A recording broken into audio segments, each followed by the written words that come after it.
Hi, and welcome to Filmmakers Compass Podcast, a show where we talk about movies and, well, more movies. I'm D-Man, joined by CP. CP, how you doing today? I am awesome, dude. How are you? You know what? Doing pretty good. I will say, and I think you are actually in the same boat I am. I do have a cough right now, which is kind of detrimental to a podcast. Yeah. For our listeners, if you didn't know, apparently Los Angeles has just been pummeled by all sorts of weather for the last, SoCal has been pummeled by weather. We actually had blizzard warnings, flood warnings, wind warnings, and we're just a bunch of weak people over here on the West Coast. So that might be the cost of a D-man. I personally enjoyed the rain. I like, all four seasons and the weather, obviously coming from Indiana, go Irish. And it was fun. It was nice to have, some colder, wet weather out here, but I personally did not experience any snow. Did you, CP? I saw some snow. None of it landed near me or In on your me. front yard? Yeah. Yeah, okay. So Gotcha. Yeah, I mean, I can see the snow, on the mountaintops off in the distance, but nothing where I was. Although I did hear in places in LA that are slightly elevated, so such as like Glendale, some of the cities over, a little bit north of Hollywood and stuff, they actually did get snow, which is yeah, crazy. Here in there LA, was snow on palm trees. yeah, crazy. So the weather was definitely fun. I think it's supposed to continue for, the early part of this next week here. And then who knows, maybe we'll never get rain again until next January. That's usually the way it goes around here, right? Yeah, you get one big storm and then that's it. So, but yeah, according to some of the news channels I saw, this was one of the biggest storms we've had, I think, since the early 90s. Yeah, Quite impressive. insane. So glad you survived, made it through. And I guess up next is an earthquake somewhere in there. So, and if it happens live while we're recording this show, then hot damn. But all right, CP, let's go ahead and jump into our shout outs on this week's episode. So, first up, we have Brad Banaka, who said, to the bringing others on. Absolutely. But I have to be at the top of that list. LOL. Have you look at what I sent you? So, CP, that's something we'll take care of behind the scenes. And Brad, as we've mentioned multiple times, we are looking at bringing people back on. As most of our listeners hopefully know, Brad actually has been on this podcast. It was quite a while ago. How long would you say, CP? Oh, it was like one of the first episodes we ever did. Yeah, so let's go ahead and Yeah. give a shout out to Brad's episode. And if you would like to, you can actually scroll back through our release dates and you can go find that episode. And we have a great discussion with Brad. And he's actually a Midwest guy as well. So which is pretty cool. And be sure to go check it out. It's one of our first episodes. So, I don't know that our professional quality has risen so much since Oh then. yeah, But because we have so much professional quality now. Yeah, you're right, well, D-man. we are on video now. That's something. Back then we were doing audio only podcasts. So which was a lot of fun though. It was cool because I think with Brad particularly, even now, our listeners can probably tell that we're recording this virtually.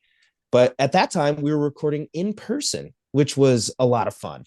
We had an entire podcast set up ready to go and we did a little bit of a roundtable. Yeah. So that was great. Maybe we'll get back to that if we can, bring some guests on. Who knows? Next up on our shouts is John Michael Cortez. And he said, they are just making something so they can hold on to the IP. Nothing more. It will most likely be garbage. Now, what is this comment in reference to?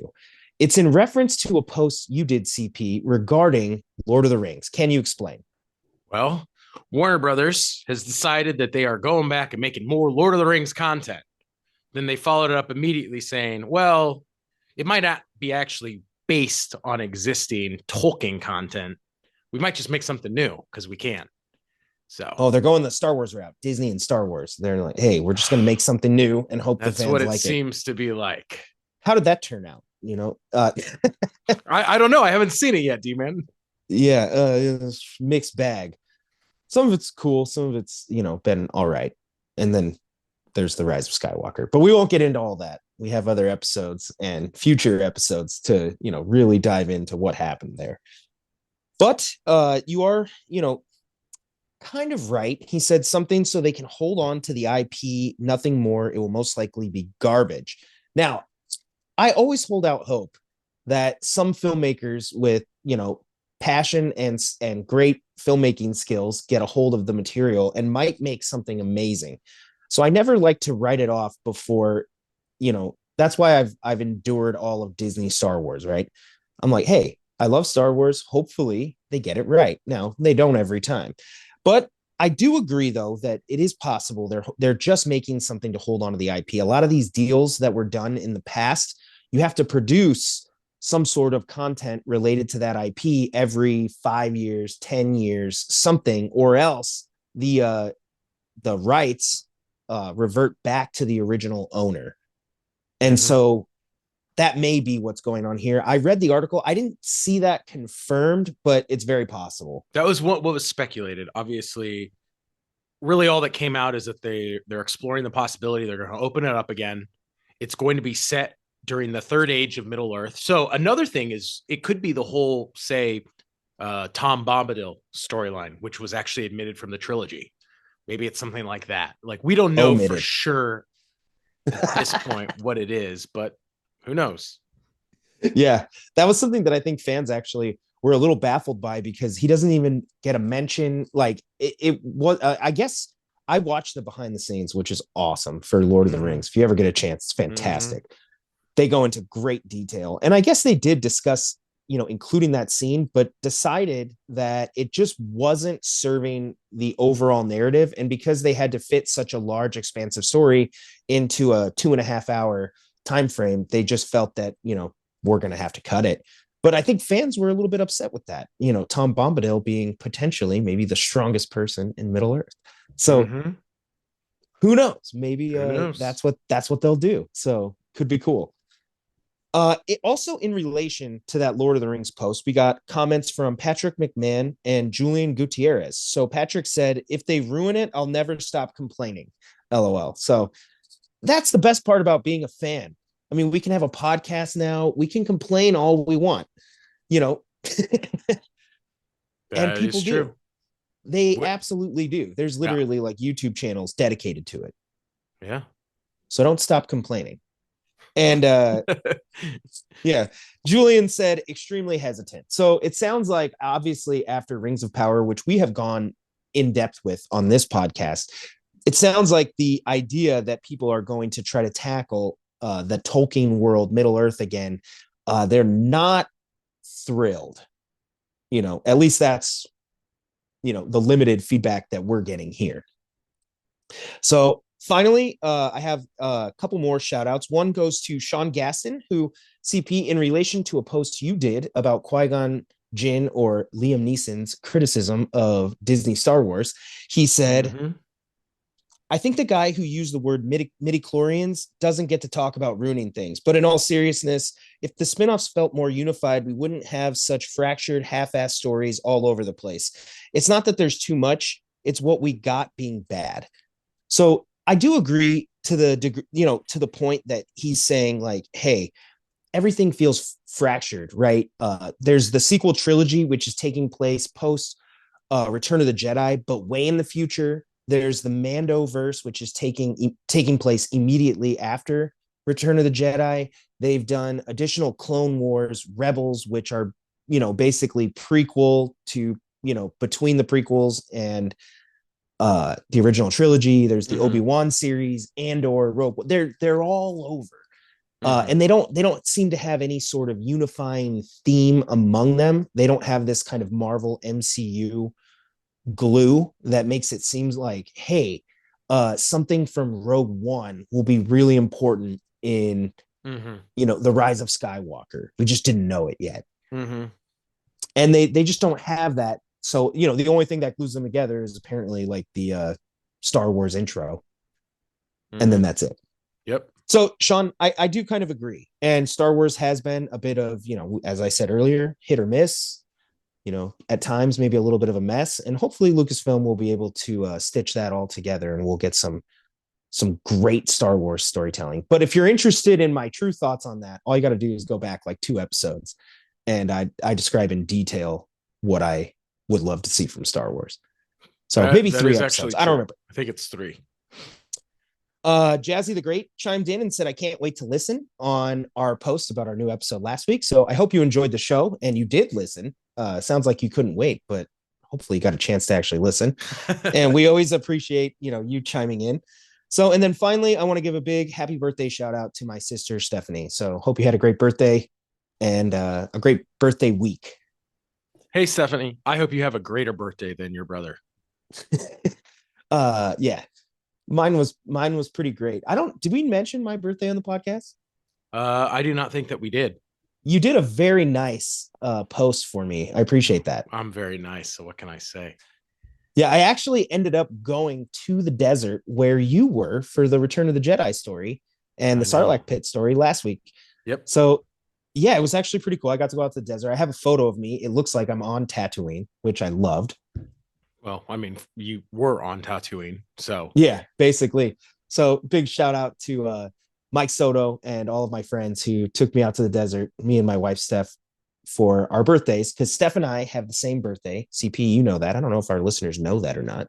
um, I don't know either. Well, now they do. Yeah, that's right. My wife and I have the exact same birthday. We were born on the same day. So we are exactly the same age. And we all went out to the desert. Mike Soto invited us out and we had a great time. So, it was a fantastic way to spend your birthday. And maybe, I don't know, being in the desert and that dry air is where I got my cough. So Maybe, D-man. Maybe. could be. Do you have any shout outs on this episode, CP? Yeah. Shout out to Elizabeth Banks. I watched your Cocaine Bear movie. And, how was Cocaine Bear? I will, dude. I posted about it, but it still holds true. It's exactly what you expect it to be. If you watch movies like I do, like Snakes on a Plane or Sharknado, that are just over the top and absurd and kind of comedically violent, then you'll love it. If you actually want to see a serious movie about bears or cocaine drug lords, you might be a little disappointed. There's Grizzly Man and Narcos. They aren't together, but if you are interested in those topics, they're probably done in a more serious way. Yeah. Take one of them. Also, shout out to Ray Liotta. Rip Ray Liotta.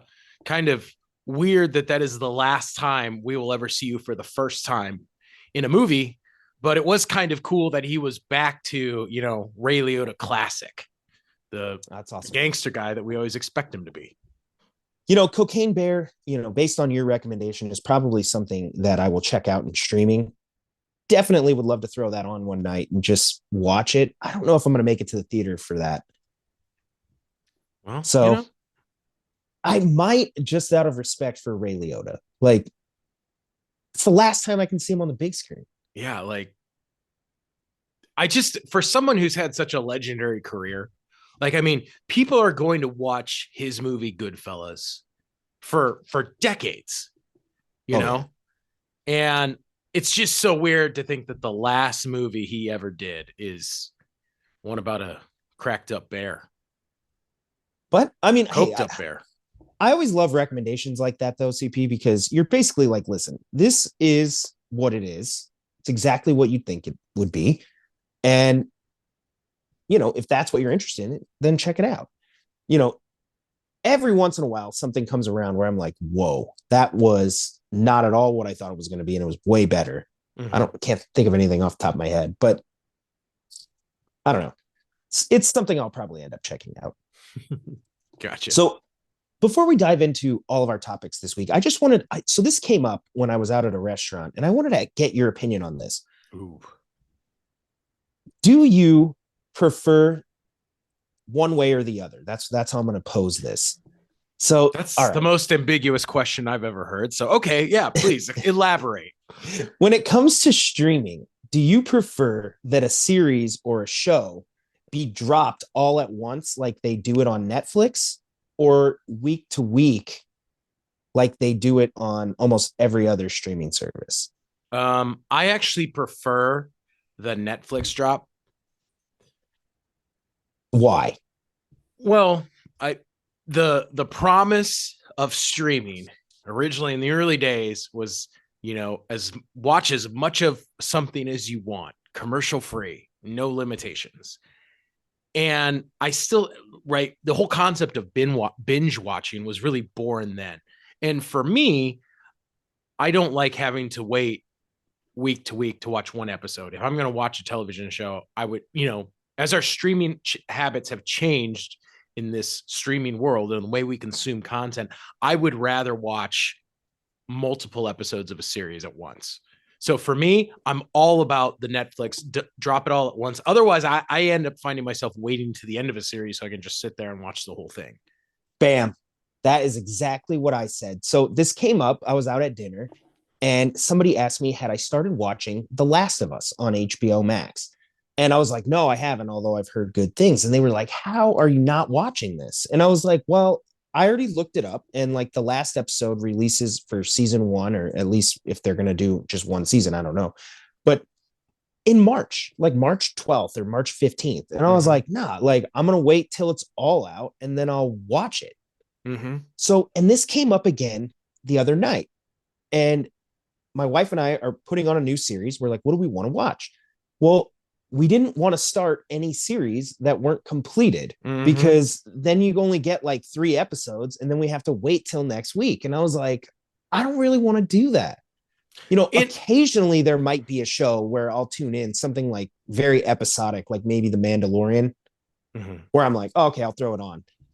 But for like a really kind of in-depth show, I'm like, I would much rather prefer the whole season drop and then I can binge watch it at my leisure, but I can watch as much as I want. Yeah, I agree. And I also hate the fact that they typically do launch with 2 or 3 episodes, to get you invested. Yeah, but then hooked. The continual release is just 1 episode at a time. Yeah. And that kind of a waste to me. Particularly, and streaming services, I hope you're listening, but particularly with 30-minute episodes of shows, that seems a bit ridiculous to be releasing week to week. Maybe an hour long, if I can get a little bit of a binge on, but I'm like 30 minutes. I had to wait a week for 30 minutes. You got to speed that up. This is streaming. And in my opinion, I don't know how the masses feel. So listeners, be sure to chime in on this topic, but that's how I would prefer it. Just drop the season, and Netflix does it. So I've experienced it. I know how it works and I love it. And that's how I want my shows. No, I agree. It's so funny. I actually had a similar conversation about the upcoming season 3 of Ted Lasso.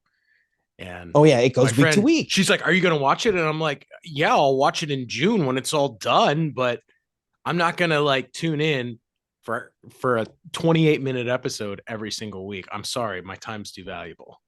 Yeah. Well, and I did the same thing with season 2. So I had seen season 1 after it had all dropped and Ted Lasso was already a phenomenon. So I caught fire right there.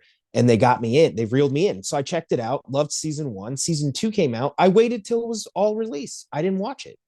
Yeah. I was like, I don't really want to watch it week to week, even though I love the show. And I don't know. I wish streaming services, I understand their reasoning for releasing it week to week, which is from their perspective, a show has a much longer shelf life, when it comes to, each week kind of being a water cooler moment where people are talking about this show each week as episodes come out. But still, I think, give the people what they want. And well, I think the big difference is 2 things. In the 1980s and 90s, when we had fewer shows coming out on network television, yes, it was very easy when people had 5 things to choose from in an evening to create a water cooler moment. But in the streaming world with so many channels, so many options, simply dropping thing on a weekly schedule, I don't think you get the kind of buzz that you once did when a new episode of Friends came out. Yeah. The bigger issue for me, though, is, and we learned this when they started releasing television series on DVD, is when you draw a series out for 18 weeks, there's a lot of details that you really miss from episode to episode. And when you can watch it back to back, the characters, the story, everything becomes much more cohesive as the writers intended it. That's true. And not only that, when you think about the actual viewing experience, right? Like, let's say right now, The Mandalorian's coming out, then Ted Lasso, The Last of Us is still going. It's like, instead of me being able to binge one show that I'm really into at the moment, I'm watching multiple shows at Yep. once Yeah. concurrently. I'd rather watch one show from beginning to end than be watching 3 or 4 shows. Like we were watching Shrinking on Apple TV Plus. So there's going to be Shrinking, Ted Lasso, Mandalorian, and if we had started The Last of Us, that would mean that we're watching 4 shows concurrently at the same time. Where I'm like, I would much rather prefer to just watch one at a time, but I'll Yeah. probably check them all out eventually. No, I agree. I'm with you, So, dude. and hey, let's go ahead and make note too that Stranger Things and Wednesday did pretty good in that format. They were 2 of the top streaming shows of all time, and they got dropped at once Very true. No, good based point. on hours watched or minutes watched or whatever. I mean, it's wild. So I mean, it's not like Netflix is, hurting for viewers over there on their, prime shows. I just prefer it. So listeners, we'll throw this one to you. Interested to see what your thoughts are on that topic. This was just something that came up. CP, I didn't even bring this up in our pre-production because I just wanted to get your thoughts raw, see what you thought. Well, So appreciate it. yeah, hopefully our Thanks for listeners catching have me some, off guard, man. yeah, hopefully our listeners have some thoughts on this one. But I am going to throw it over to you now for our first official topic this week, which is CP. It's Oscar season. Yay! It is in fact Oscar season.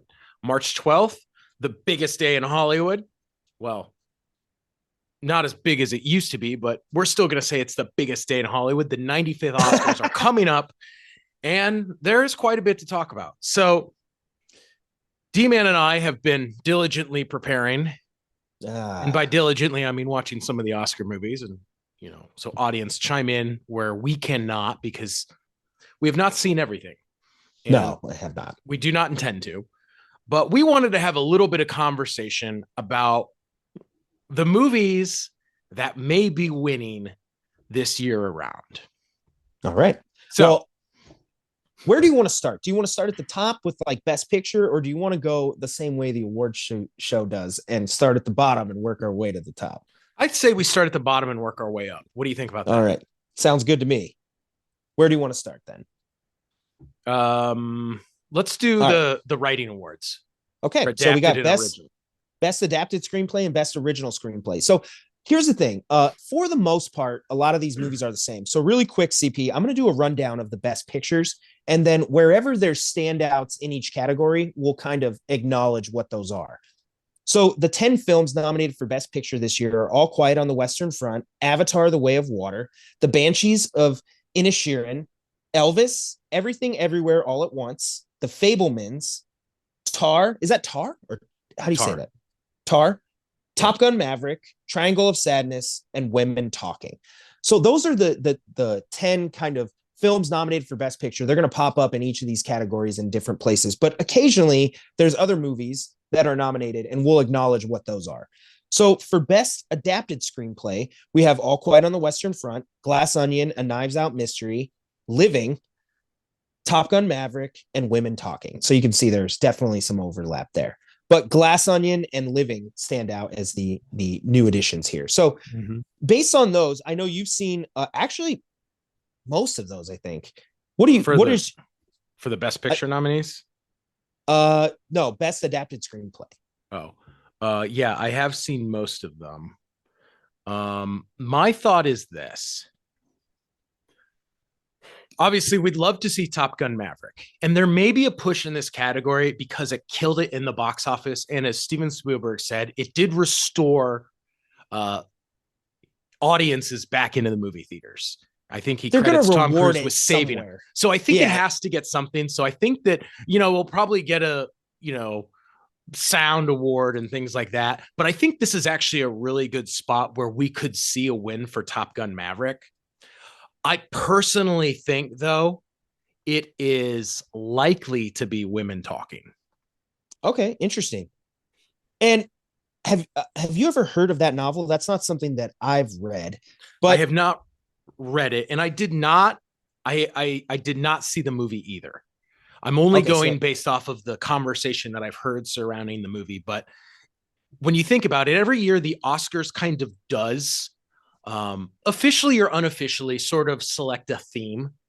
In the past, we've seen it be like, hey, like we're really trying to focus on movies about equality. We're really trying to focus on movies about environmentalism. We're really right? Like there are themes that kind of develop, and we see Hollywood talking to the rest of the world about these are things we care about.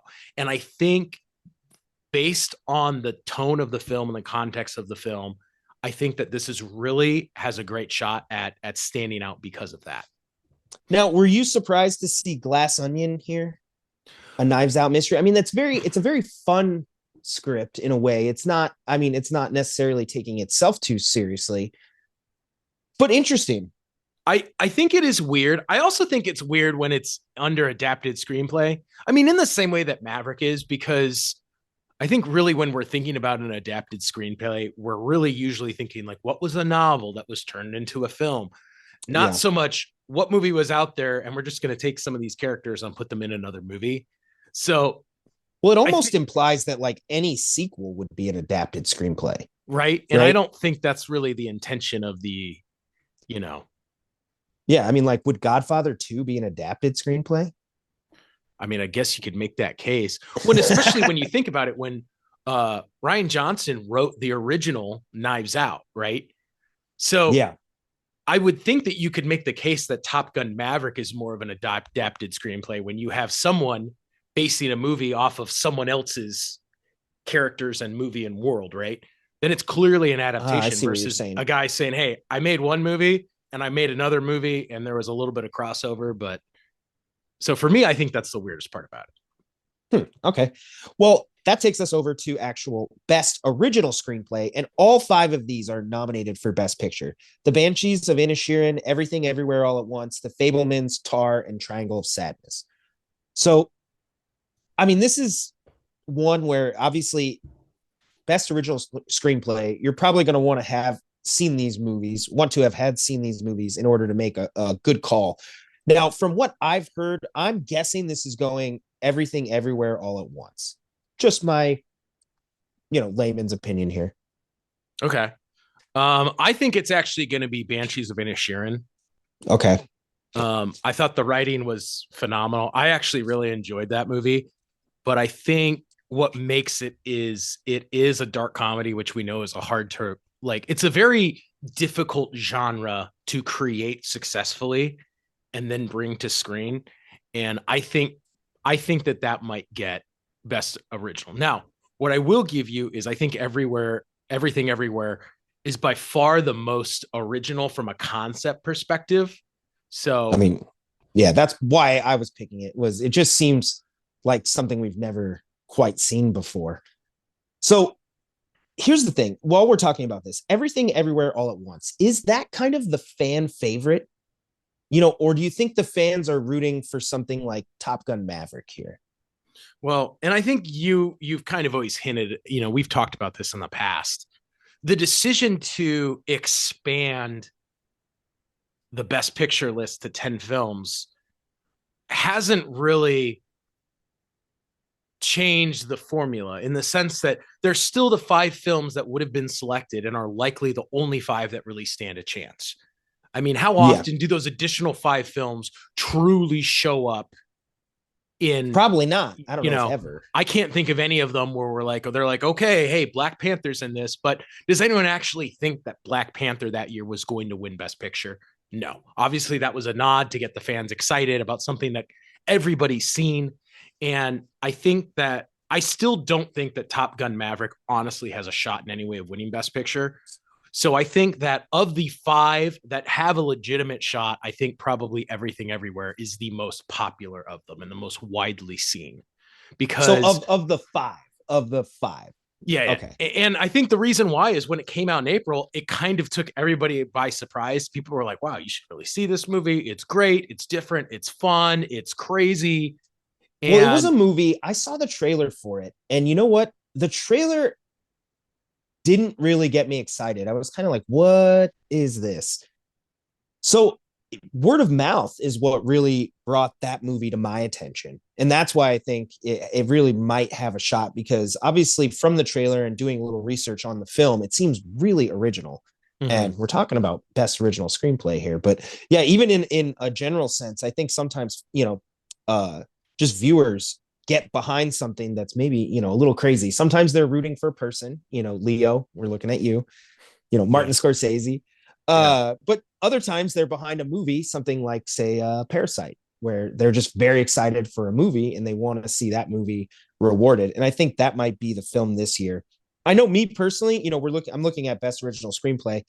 They have the Fablemans on there, and I'm actually, personally, I'm rooting for Spielberg. I love Spielberg, love his work. He probably has the best filmography, of anybody that I can think of. And I'm personally rooting for him for that one. But CP, I have to go out on a limb here. I'd kind of be shocked if he won any awards for that movie, despite the great reviews and what I've heard from everybody who's seen it. It just doesn't seem like a movie that's going to move the needle for awards this year. Well, it's so weird, right? Because I mean, Spielberg is quite possibly the most talented director ever. And when you really look at how many of his movies have been in the conversations for best pictures and things like that, I don't think that this in any way carries the weight that some of his previously, you know, nominated films Well, we're does. talking excellent. I mean, Schindler's List, Like best Saving movies ever Private Ryan. made level. Yeah. Yeah. Like, you got Jaws and E.T. and like some really, really great films in there. Now, there is something that weird that could happen, which is Hollywood really is self-infatuated and they really do love movies about movies. Interesting. And we could see people be like, this is someone that everybody in the industry admires and respects. So he Who might has had such a long, there could be, I don't think will be a sweep, but I think there could be a little extra like, yeah, let's show Spielberg a little bit more love because everybody loves him. All right. Well, I went ahead and did best screenplay here. So I'm gonna throw it over to you. Do you have the lists up? Yes, I do. Go ahead and take us into our next category. So let's start with best supporting actress. Okay. And the nominees are Angela Bassett for Black Panther, Wakanda Forever, Hoing Chow for The Whale, Carrie Condor for Banshees of Inisherin, Jamie Lee Curtis for Everything Everywhere All at Once, and Stephanie Hsu for Everything Everywhere All at Once. So I don't know what your thoughts are. I don't know how many of those you've seen. My thoughts are, especially with best supporting, is that unless you have something that is so standout, a la Heath Ledger as the Joker, right? Unless you have something that's like that, I think they often are awarding to what they believe are the better films. Okay. So, as you've mentioned, I think nominees for like the Banshees of Inisherin, I don't know. I think they might win here. Okay. She was great in it. I think we might see Hong Chow for The Whale because she was really good in it. And obviously it is not a movie that she plays the daughter. No, she's the nurse who comes. Oh, the nurse. Okay. The nurse friend who comes to check on him and help him. And I mean, if you've watched The Whale, it's a movie essentially taking place in an apartment the entire time. It has 3 or 4 actors in it the entire movie. It is a movie based on acting. And Brendan Fraser was incredible, and I think she was a good counter. So that's going to be what I'm going to guess as my takeaway. Awesome. Now let's talk best supporting actor. Brendan Gleeson for the Banshees of Inisherin, Brian Tyler Henry for Causeway, Judd Hirsch for The Fablemans, Barry Koogman for The Banshees of Inisherin, and I can never say his name, Hu Kwan for Everything Everywhere All at Once. And what's your take? Who do you think? Oh, I think it's him. I think everybody loves the fact that he has become such a story. This guy who fell into acting by accident, was on top of the world in the 80s with 2 of the biggest 80s movies of all time, The Temple of Doom and The Goonies. And then he talked about how he couldn't get a callback for decades. Yeah. And he's back and he just is so genuine and sincere and likable. I really think that he is going to be Well, it is might going to be the run feel away. good story of the night. I Yeah, mean, yeah, and the Oscars need those moments, those moments where we all just can cheer a little bit. We're like, hell yeah. mm-hmm. So, and Yeah, that might be one of those moments. I was actually going to say the same thing. This is one of those kind of standout. Obviously I've heard his performance was fantastic, but not only that, I think it's the moment the Oscars is going to be like, yeah, let's all cheer. yeah. And I think probably if I had to go second choice, I'd go Brendan Gleeson for Banshees because, as I said, kind of the same thing. Movie really based on performance and writing, and his chemistry with um Colin Farrell is absolutely amazing. Okay. It's so I think that would be the one who I think is the second most realistic chance. Gotcha. All right. So next up, let's move on. Is it going to be best actor? Actress and or actor, go with that. Yeah. All right. So let's see who we got here. We'll do best actors. Or no, we'll do best actors. Sorry, that's what I have pulled up. Okay. So we have Let's do Austin it. Butler for Elvis, Colin Farrell for Banshees, Brendan Fraser, The Whale, Paul Mescal, After Sun, and Bill Nighy, Living. Now, what do you think? Because I obviously the feel good story here is Brendan Fraser, his return for The Whale. I know it got standing ovations when it premiered at the different film festivals, and I think he's probably gotten the most press around like Oscar noise. Obviously, I think Austin Butler was very well received as Elvis. Like you said, Colin Farrell in Banshees. I haven't seen the other two, but those three I know obviously gave fantastic performances. So I don't know. I'd be interested. I think it What you has to think? be Brendan Fraser. I'm Okay. He is incredible in the movie, and he is so much bigger than the film itself. And for an actor who kind of went into the industry on the basis of being this kind of good looking guy in the 90s, for him to Yeah. pull out that kind of I mean, he literally is just wears a 300-pound fat suit, and it is just his acting that you see in the movie, and it's incredible. I think it's got to be him. I do feel like he got snubbed. I know people might be thinking Austin Butler because he did win the at the Golden Globes for Best Actor, but you have to remember there's this weird history with Brendan Fraser and the Hollywood Foreign Press, and I think that's what bled through and kept him from winning there. So I think he's going to walk away with it very easily. All right. Well, that would be a moment I think in the show where if his name isn't called, there might be a slight kind of like exhale in the audience where they're like, you quickly have to start applause because you're very happy for the person who won. But I think that might be one of the moments where people are like, oh, Mm-hmm. didn't see that coming. Yeah. So for best actress, we have Kate Blanchett in Tar, Ana de Armas, Blonde, Andrea Riseborough to Leslie, Michelle Williams, The Fablemans, and Michelle Yeoh, Everything Everywhere All at Once. And I have heard that Kate Blanchett will run away with this.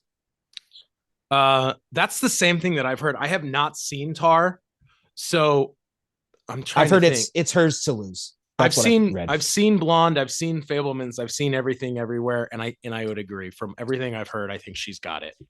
Yeah, I think that's hers to lose. And if that would be incredible. So I'm excited to see just because has she won before, Kate Blanchett?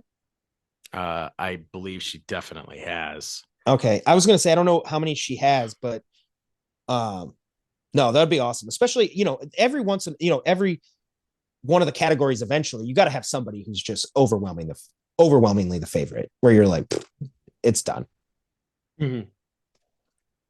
So for best director, we have now how do you say this? Martin McDonough? Mm-hmm.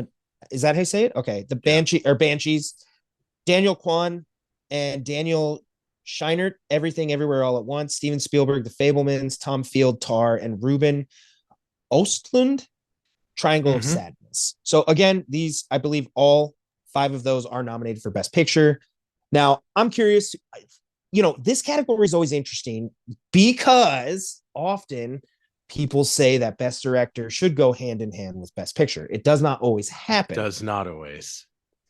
Yeah. So I'm curious what your thoughts are here, because I have an opinion and I think it'll probably go both ways, but would they reward Spielberg here?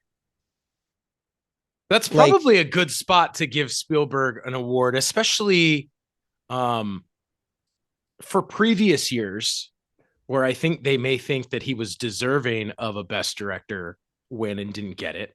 yeah, Um, I think, because it could be a Spielberg celebration for Best Director. I mean, a lifelong look at his work and his inspiration and where his vision and everything comes from.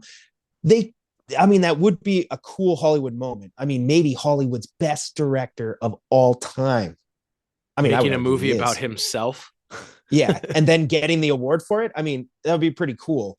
But Yeah. the reason it works, I think, is because he really is that good. Yeah, right. This So, isn't like anyone else. This is Spielberg. oh, This is the and guy. he has made everyone in that room so much money. Yep. I mean, I could Yeah. see them going Spielberg here, and I would root for it. I want to see Spielberg win Best Director, but I won't say my picks. What would you pick? I I think it might I think it's gonna go to the guys for everything everywhere. That's what I was gonna say, and And the only reason why is look at how many actors from that movie have been nominated, you know, for their acting awards. yeah, for sure. There's about 4 or 5. So that counts for something. Two, um, I think the fact that it is a very original film and it is a very much an experience watching the film, I think lends a lot to their case to be best director. Now, I Okay, will mention this though, and we've seen this in the past. The Academy, the industry does slightly frown upon the dual director concept. So that may hurt them. okay. Well, that brings us, CP, to Best Picture. Now we have those 10 nominees. So first of all, there's a couple movies here that I think I can essentially kind of rule out that I don't think are going to win: Avatar, Elvis, Fablemans, and Top Gun. I think what a great honor to be nominated, but I would be shocked if any of those won Best Picture.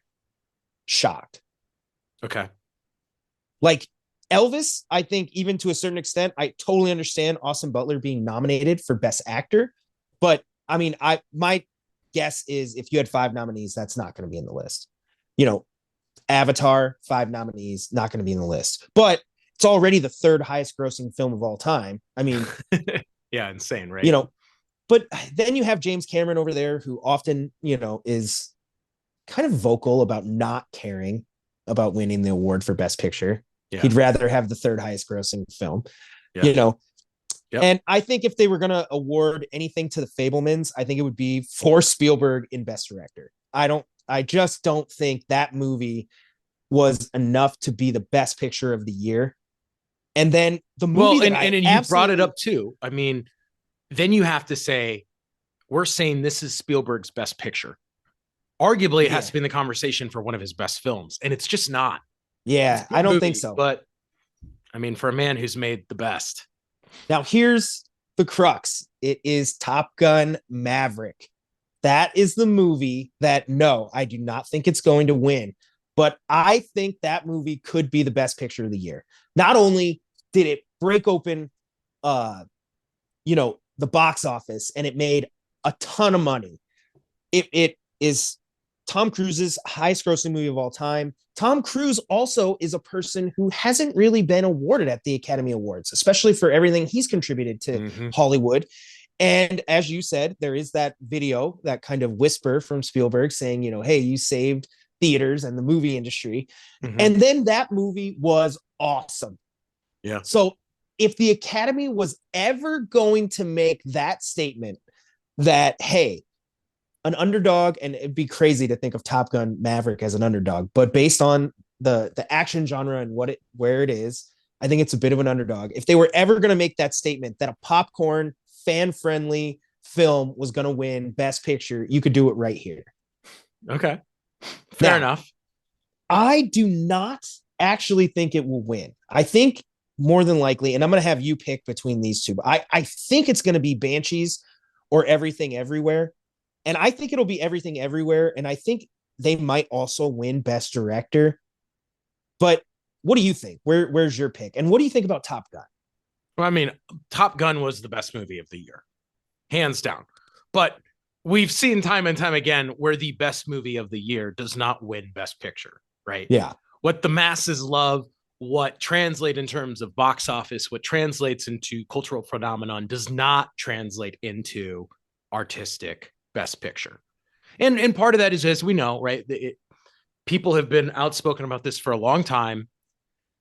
To get on the list, yeah, that takes the talent. But the actual winner is industry politics.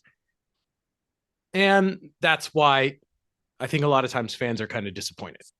Well, one other thing has me to wondering is the director for Top Gun Maverick was not nominated for Best Director. Usually those two go hand in hand. Not, you don't have to always win, but I mean, I'd be shocked if a film wins Best Picture where the director wasn't even nominated for Best Director. I believe it happened with Argo. Yeah, it's very the last rare. time I can think it happened. Yeah, it doesn't happen often. They're like, we like Argo, we don't like you, Ben Affleck. Like a lot of times, Best Director wins Best Picture. Their film wins Best Picture. But normally, at least one of the film that wins, they were at least nominated. So that definitely kind of throws me off. I would be shocked. I'd be really interested to see what happens here. But between Banshees and Everything Everywhere All at Once, are those your other top two, or who do you have in your top three? So I think I've seen 8 of these. Now, I did not see it's pretty good. But I will tell you, a good friend of the show who will remain anonymous out of respect for him did tell me that he thinks Tar is the best film of the year from this list. Now, he did follow it up by saying it is a very pretentious film, but I'm a very pretentious filmmaker, and that's why I enjoyed it. So that makes me think Tar is out of the running, just because I don't think it's going to translate in quite the same way. Now, I do not think All Quiet on the Western Front is going to take it. And part of that is because it is in German, and subtitle movies never do as well as I think people think they will. Yeah. Also, it runs the risk of, we have unfortunately had some incredible war epics, and it just does not muster, what they do. Now, I will admit, if you get a chance to see it is on Netflix. There is a couple incredible moments. There's this one where they line up in the trenches and all of a sudden the tanks appear for the first time. And it's an amazing scene, and it's really horrifying and one of the best cinematic war scenes I can think of. But I don't, again, as I said, it's subtitled. It's not really taking us anywhere that we haven't seen in some of these great war movies that we've had over the past 20 years. So I think that's out. I'm with you. I don't think Maverick and Avatar are going to really stand a chance. And part of it just is I think people think of them as too poppy and not artistic enough. So popcorn flicks. Yeah, I would agree with you. I think it probably comes down to Banshees and Everything Everywhere. I'm going to lean on Banshees because I think it's more artistic,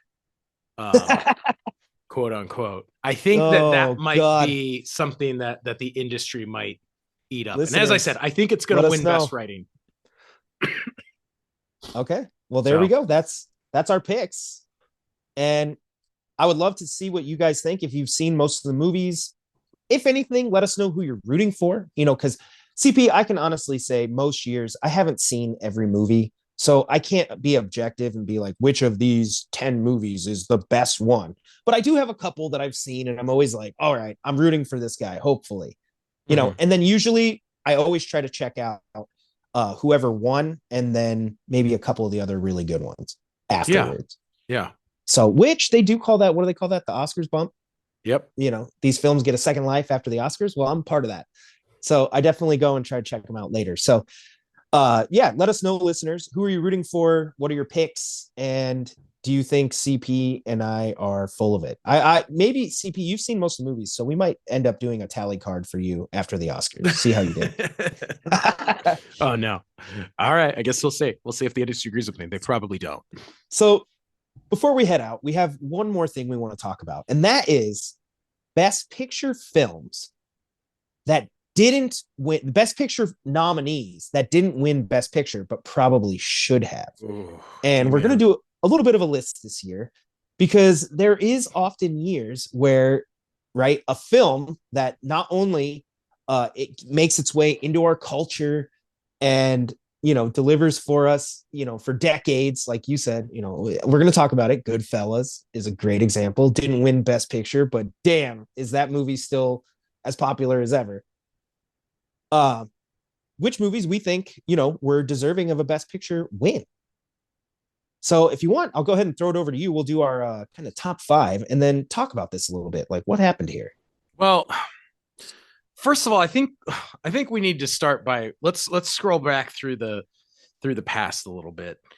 Okay. It is really hard retrospectively to judge the Best Picture, right? And I'm only going to say that in the sense that there are movies that at the time pushed the limits of cinema. There's other movies that have stood the test of time.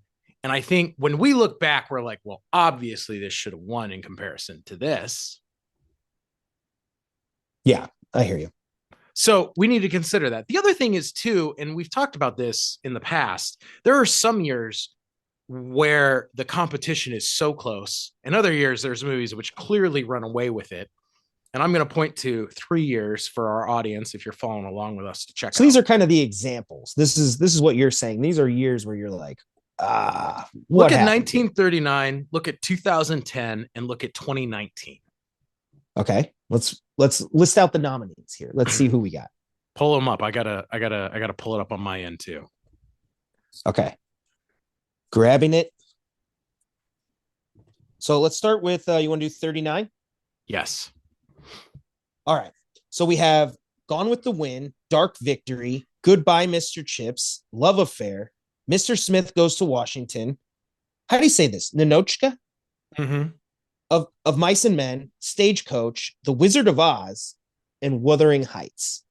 Now, so a few of those are amazing. What I'm going to tell you is, think about that. The Wizard of Oz, Gone with the Wind, Mr. Smith Goes to Washington. You could argue 3 of the best movies ever made. Like easily you could argue that. What's crazy is obviously Gone with the Wind and Wizard of Oz were both partially made by the same director, as they were cycling directors in and out on each of those projects. So Golden Age. You look at that and you're like, wow, those are some of the movies that actually shaped cinema in every single way. Now let's check out 2010. Okay, who do you got? Bear with me. I lost my place here. All right, I got it. Ready? Yep. King's Speech, 127 Hours, Black Swan, The Fighter, Inception, The Kids Are All Right, The Social Network, Toy Story 3, True Grit, and Winter's Bone. There's a lot of good movies in there. A lot of great movies. And what's even crazier about it is actually a lot of those movies were popularly nominated movies, right? Like some of those were very successful box office films. For 39, did we acknowledge Gone with the Wind won? No, we didn't actually point that out. It did win. And I think, most people acknowledge it to be an incredible film, a masterpiece of cinema, an epic production in its own right. But when you look at the other ones, you're like, yeah, you got some great competition. Yeah, and in this case, The King's Speech was the winner. So the thing is, though, when you look at this, that's a lot of good movies. Black Swan, The Fighter, Inception, The Social Network, Toy Story 3, True Grit, all great films. That's just a great year for movies right there. So King's Speech won, I wouldn't mind if that went to like Black Swan, if they rewarded a popcorn film and Inception just because of its scope and what it was doing. Um, Even I know Toy Story 3 was a bit of a fan favorite, for fans of animation and for different reasons. I don't think I would pick Toy Story 3 personally as the best picture that year. And even The Social Network was really good and is also, I mean, I just watched that like, 2 months ago. Yeah, right. So I don't know. I think if I was picking, I've seen most of these movies at this point. I would pick Black Swan. That's probably what I Really? would pick as That's what best. you would go Yeah, with? I think Okay. so. Fair enough. Fair enough. So would you stick with King's Speech? Do you think that's the best movie of that year? Um, I don't know that it is the best movie, and I love that movie, but I don't know that we could say it's the best. I mean, it's tough. I might have to go with The Social Network. Yeah, I know. It's a great movie. David Fincher. I do love The Fighter, so I'd probably go between those two personally. I think of those movies, The Social Network is my favorite one. And like I said, I've seen most of them, so I can actually say that. But I mean, that's hard. It's hard to choose. And here's another year, 2019. Parasite, Ford versus Ferrari, The Irishman, Jojo Rabbit, Joker, Little Women, Marriage Story, 1917, and Once Upon a Time in Hollywood. Now, this So year, obviously, I think oh my this is gosh. new. So we know Parasite won this year, and that was absolutely the fan favorite. Now, I have to admit, CP, I have not seen Parasite yet, and I might go watch it after this. You probably should. I've heard it's good. I literally saw a video on TikTok the other day, and some guy said it was literally perfect. So I that's the bar. I don't know that I would say perfect, but I mean, it was a good movie. It did seem very weird how kind of automatically the industry geared up for, hey, like this is the film to beat, which I still find criminal because I think Once Upon a Time is an incredible film, and I I mean honestly, personally, I believe that 1917 is one of the best movies ever made. Yeah, I was gonna say 1917 might even be my pick. That was amazing. I mean, I know it does the kind of one shot trick, but it does it really well. Obviously, we know there's cuts, but how does it do that? It I was watched awesome. that I loved movie it. and it is mind blowing, and it is Yeah, so it's well done. And I mean, I still feel like it got slightly robbed because I'm like, hey, we have seen again the same argument with All Quiet on the Western Front. We have seen great war movies. How are you doing something different than what we've seen before? And Sam Mendes does something different that we haven't seen before. yeah. I might pick 1917 here. Once Upon a Time in Hollywood was great. I would love to see Tarantino get some love. He has had a couple films nominated, has never won. So, and Mm-hmm. obviously, sure, he has his strong opinions and say what you will, but the guy loves movies, Yep, you know. absolutely. And I'm a Tarantino fan. I love his movies. You know, I think they're so much fun. He's so original. I mean, obviously, he borrows a lot from the things that he grew up on, but he puts such a fun spin on everything and just creates absolutely original, fun works. Love it. No, for sure. Um, and I mean, I thought Jojo Rabbit was a great movie, and I feel like in some ways Taika Waititi got robbed there for a. It actually was a really good movie. I mean, I don't know how I you can make a feel good movie about Nazis, but he made a feel good movie about Nazis. Like, Yeah, I mean, that's what I was gonna say. I was like, he's literally like playing Hitler. I was like, which has to be like most actors are like, nah, I'd yeah, prefer not to. I don't want that image associated with me forever. But mm-hmm. he pulled it off. Yeah, no, it was. So again, you look at some of these years where it's like, wow, there were a lot of really good movies. It's really tough to pick. And then there's other years where you're like, yeah, we got it. This is clearly going to be the front runner, and I don't think anything can beat it. So anyway, I just wanted to bring that up as we're talking about the kind of attention and the thought process this really goes into looking and creating a list. So I'm not gonna. I'll go ahead. I'm going to go ahead and start, but I'm not going to dig into all the nominees. I just want to point out some of the cultural relevance of some of the films that okay. I think could have won, and then the movie that beat them and where that kind of stands. Okay, let's So, do and it. I'm just going to go in order. I'm not ranking them, but obviously you guys know me. So, number one is 1977's Star Wars Defeated by Annie Hall. Now, we know Star Wars stands the test of time, but more than that, I think Star Wars was groundbreaking in many different ways. It was formulaic in others, following the hero's journey and some of that. But, as far as what Star Wars did for, blockbusters, popcorn cinema, special effects, and its contributions to franchise filmmaking are just unheard of. And Annie Hall, as great of a movie as that is, because I did go check it out, I had to see it. I enjoyed the movie. I just, obviously, I think Star Wars is the movie that it's like you'd want to celebrate, right? No, I I agree. think at that time it was even the highest grossing movie of all time. It was, yeah, you're like, I think that this is the biggest Oscar snub in history. yeah, it's crazy. Hands down. I don't even think you need we need retrospect on that to know the impact that Star Wars had on filmmakers, on, it's just wild what it did. So next up for me is 1999, or sorry, not 99, 1990.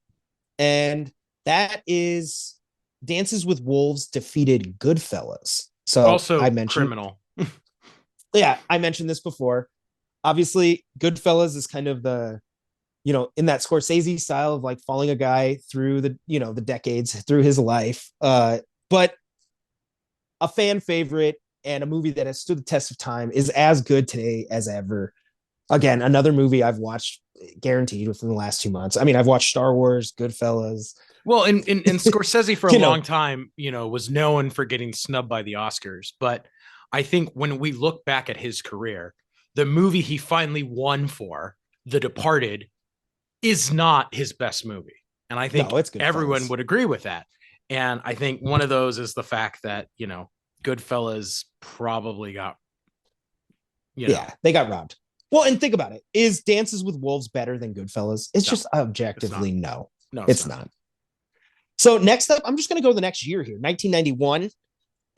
Silence of the Lambs defeats Beauty and the Beast. Now, this is a hot take because I actually do think Silence of the Lambs is maybe the better movie here.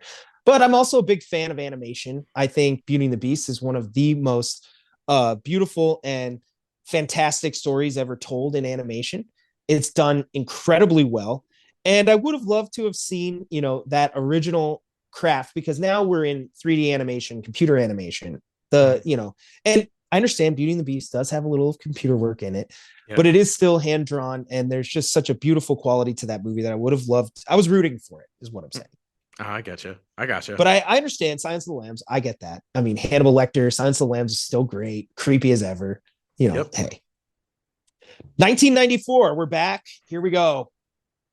CP, this year is wild. Pulp Fiction and Shawshank Redemption were defeated by Forrest Gump. All of those movies, amazing. Oh, yeah. Yeah. All of them amazing. I mean, I still watch Forrest Gump. I still watch Shawshank Redemption, and I still watch Pulp Fiction. Now, I know Shawshank on IMDb is like the highest rated movie of all time. Forrest Gump was obviously a fan favorite, one of the rare times one of those won. And again, pushing cinema, right? Yeah, Zemeckis did a lot of new things with technology. But tell me Pulp Fiction is not the best movie of that list.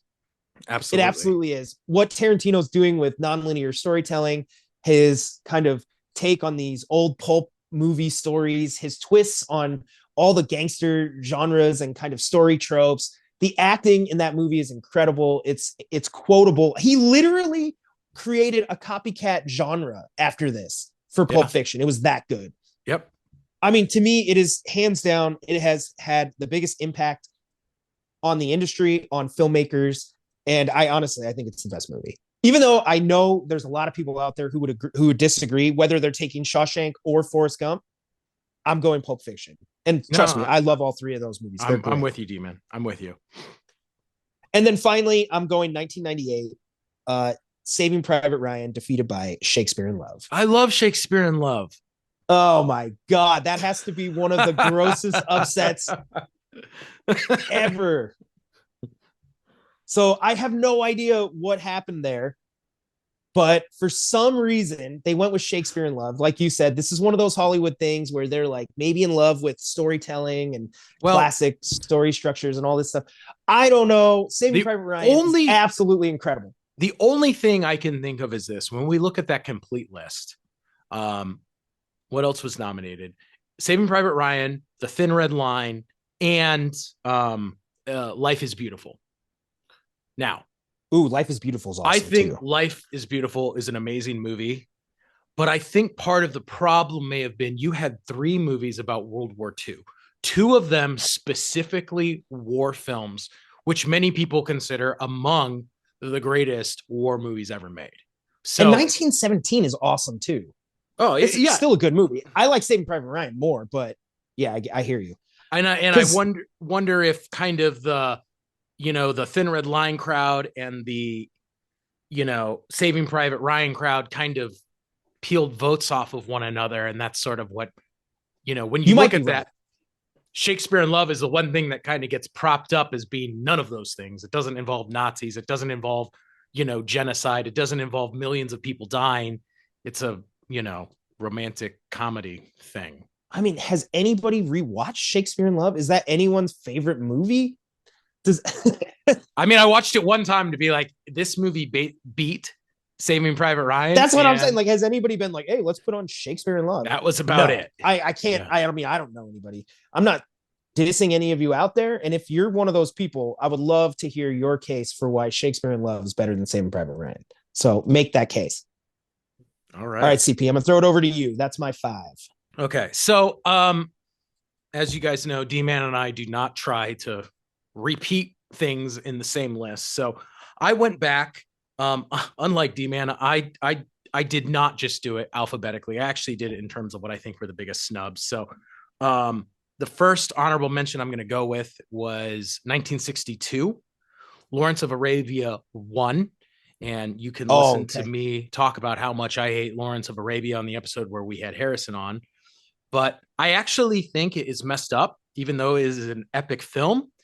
It beat the movie To Kill a Mockingbird, which Okay. 1962, incredibly transformative film based on an incredibly transformative novel, considered one of the greatest novels written in American literature, a very faithful adaptation. I think that was a missed opportunity, and I think that To Kill a Mockingbird should have won.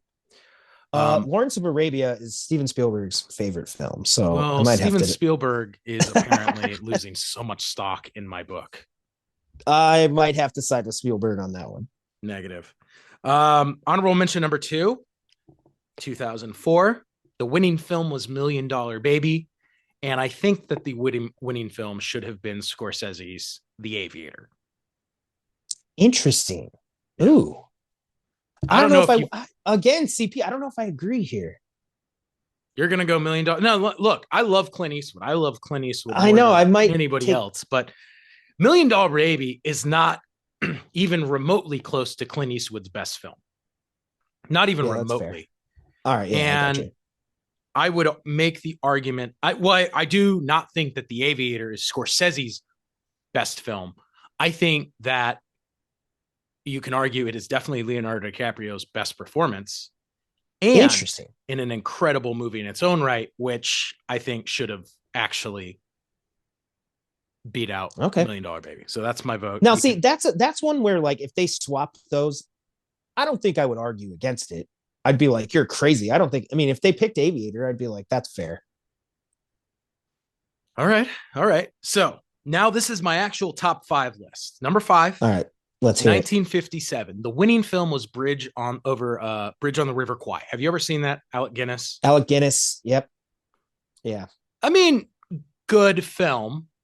There are people I think that have overhyped it in memory as a better film, but the film that it beat that I actually think is incredible in every way is 12 Angry Men. Oh And yeah, yeah. at the time, 12 Angry Men is a actors movie. It is people in one room being a jury deliberating a case. It has some incredible performances. It was at I've the heard. time one of the, made for like the lowest budget like of a film.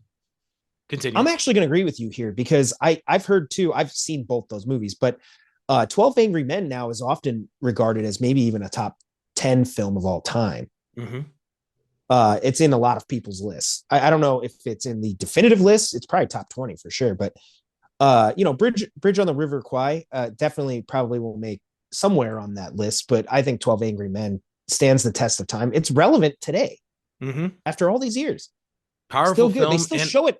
yeah, yeah, Yeah, they incredible. still show it in school. Yeah, it's awesome.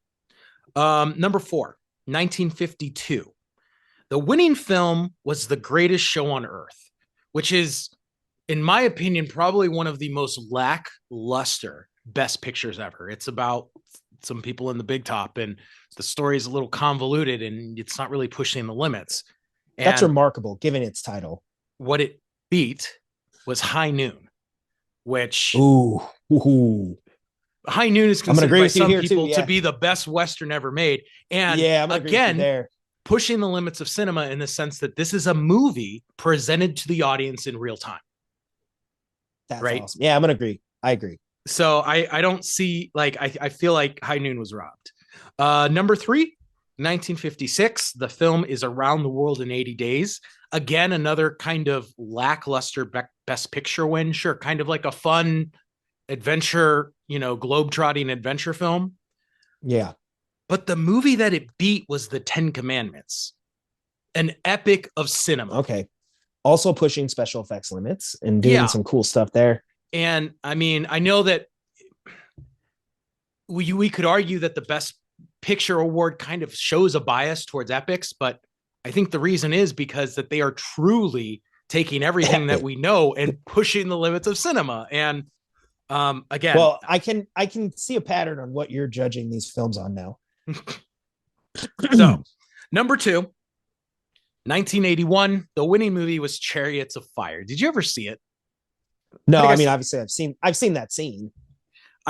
Famous. Yeah, I think I've watched it one time, and I think sadly the music from Chariots of Fire stands the test of time better than the movie itself. Yeah, right? That's what we remember. Yeah. Now, the movie that it beat though is Spielberg's Raiders of the Lost Ark. I mean, yeah, I could see why this one. I can see why the Academy chose what they chose. Raiders is maybe like the ultimate kind of like popcorn blockbuster flick. But I mean, which one do I like more? Obviously, Raiders. Which one stood the test of time more? Yeah, Raiders. So but here's the thing, and this is why I'm gonna actually kind of disagree with you. Vote against Spielberg, huh? No, I was shocked to hear that Raiders was nominated for Best Picture. I don't even think I would have, if you had asked me that, I would probably been like, no. Well, the crazy thing is, I mean, I think if you make a list of the 10 best films of the 80s, Raiders of the Lost Ark is probably like in the top 3. A couple Spielberg films will be on there. And then number 1 for me, and it might seem a little weird to some people. The year is 1976, and the winning film was actually one of my favorite movies, Rocky. Okay. Just that the film that it beat is Taxi Driver, and Taxi Driver is amazing. Agree with you on that one. We actually did. We should probably do a total rewind on Rocky.